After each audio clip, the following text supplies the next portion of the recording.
하나님이 독생자 예수님을 이 땅에 보내시는 이 성탄, 그 보내시는 이유는, 그때의 마음은요, 마치 아브라함이 이삭을 데리고 모리아산으로 이삭을 번제로 죽이기 위해서 데려갔던 그 과정 속에서의 그 아브라함의 마음이 하나님의 마음이라는 거예요. 하나님의 마음. 아브라함은 이 이삭을 데리고 모리아 땅으로 가면서, 모리아산으로 가면서 마음 가운데 엄청난 갈등이 있었을 것입니다. 내가 모리아 땅에 가서 이 아들을 하나님의 말씀대로 번제로 드려야 할 것인가?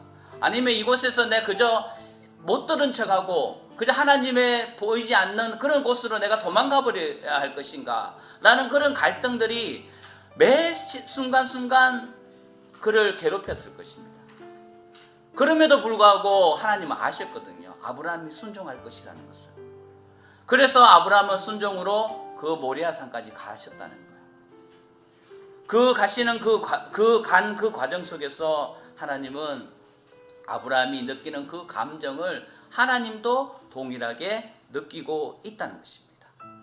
정말 아브라함은 눈물을 흘렸을 거예요. 너무나 고통스러웠을 거예요.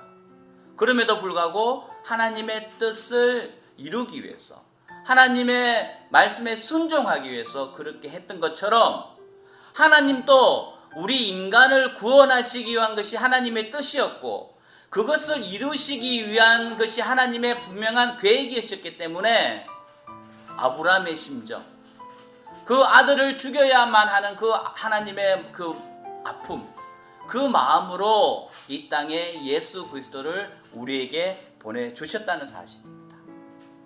여러분, 그 마음이에요.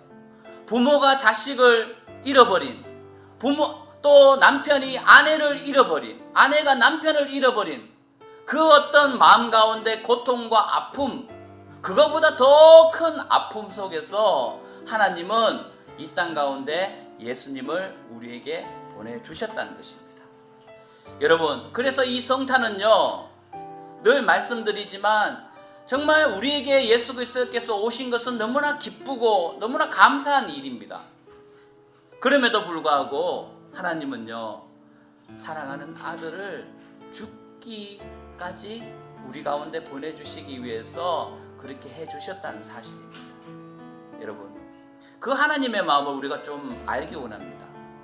내가 원하지 아니하는 것이지만 그럼에도 불구하고 그렇게 됨에 있어서 하나님께 인정하고 감사했던 것처럼, 하나님도 어쩌면 원하지 않을 수도 있어요. 인간을 구하기 위해서 아들을 이 땅에서 죽임을 당하게 하는, 그 십자가의 고난을 당하게 하는 그 일들은 주님은 어쩌면 원하지 않을 수도 있다는 거예요. 그러나 저와 여러분을 구원하시기 위해서 그렇게 주셨다는 것입니다.